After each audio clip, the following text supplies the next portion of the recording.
Kurzban, for that kind introduction.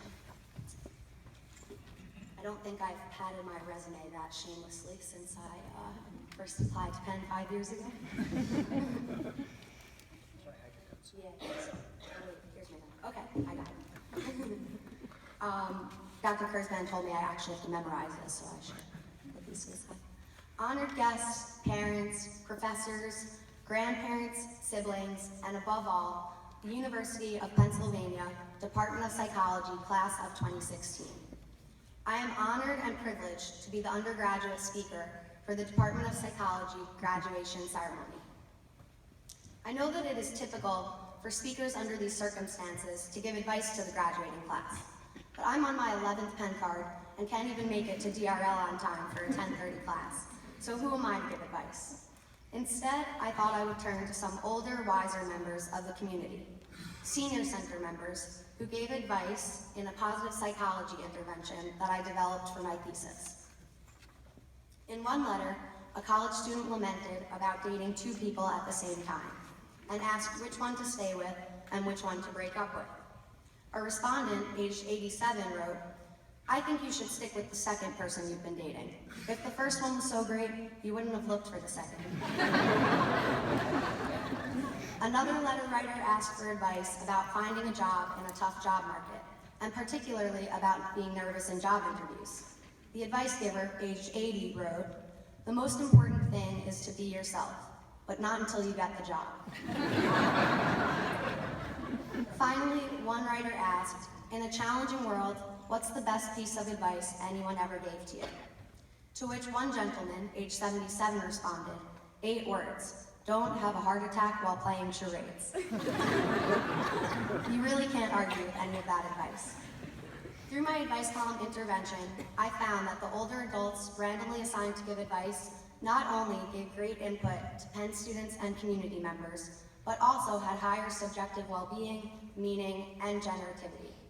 This finding would not have been possible without Dr. Duckworth allowing me to apply my passion for gerontology to positive psychology, even if she might still think my love of old people is a little weird. Thank you to our professors for mentoring us through the independent study process and for allowing us to combine our passions with our coursework. Whatever diverse paths and interests brought us all here to Penn, one thing we have in common is that we've been educated in one of the best and most prestigious programs in the country.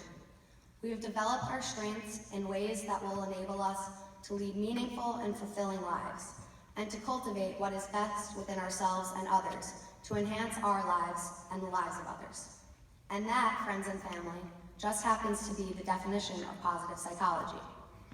For me, I will continue pursuing the scientific study of the most effective ways to enhance the lives of older adults, so that the sorrowful trend of discarding and discounting the elderly will be replaced with interventions that pay homage to their growing population, invaluable experience, and worthiness of tremendous respect, care, and joy. When Dr. Kurzban asked me to speak today, I knew right away that I wanted the theme of my speech to be gratitude, to our families, to Penn, and to each other. The fact is, getting through college is not easy. It's a rough road filled with insecurities and pressure. Am I good enough? Am I smart enough? Am I pretty enough? At first, the only ones we could count on to tell us yes were our parents, then our teachers, and eventually each other. The thing I will personally take away from Penn is the incredible feeling of having amazing friends. Not just friends to go to parties with, but friends with whom we truly collaborated in learning. The level of education we have received from the most incredible faculty was elevated even higher by the partnerships we formed with each other. I could not have gotten through the past 4 years without my friends, and I know I wouldn't have wanted to. As for our families, you have cheered our successes, helped put our failures into perspectives, and guided us along our ways. Thank you for everything you have done for us. Finally, to our professors. It is true what they said. Teachers not only make a living, they also make a life. When we arrived at Penn 4 years ago, we were all reasonably accomplished students, hard workers, disciplined, but even if we had a general idea of what subjects we were most inclined to, we didn't necessarily know exactly where the path would lead. What would be our thing? And that's what is most remarkable about this department. where the subjects run the gamut from brain and cognitive science to clinical, positive, and social psychology.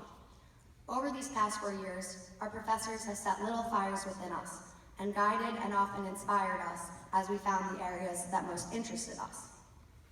And now, those fires are leading us to lives of passion and fulfillment. We have been privileged to be under your tutelage and mentorship, and we take none of this for granted. Thank you.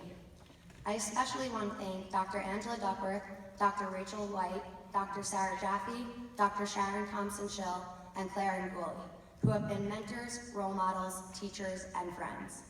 Before I met Angela, I was annoying. After, I had grit.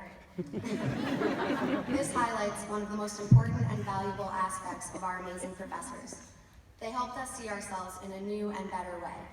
After all the books are read, and let me add a little plug here, Dr. Duckworth's book, Grit, just came out, and all the tests are graded, ultimately, what is left from our experience in this department? It is that we are better thinkers, better learners, and better people for having been challenged and nurtured here.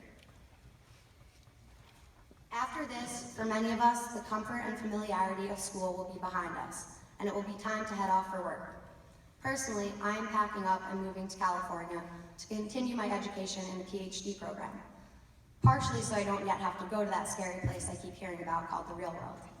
But wherever each of us goes, I know we will look to emulate and pass along the kindness shown to us by our professors. Finally, every day for as long as I can remember, whenever I have left my house or ended a phone call, my mom has called out to me, "Carly, live in the light." It's her way of reminding me to stay positive, and like most things my mom has told me, it's proven to be great advice. So in closing, let me say, congratulations to the Department of Psychology, class of 2016, and to everyone who loves us. Thank you, it's been great, good luck, and live in the light.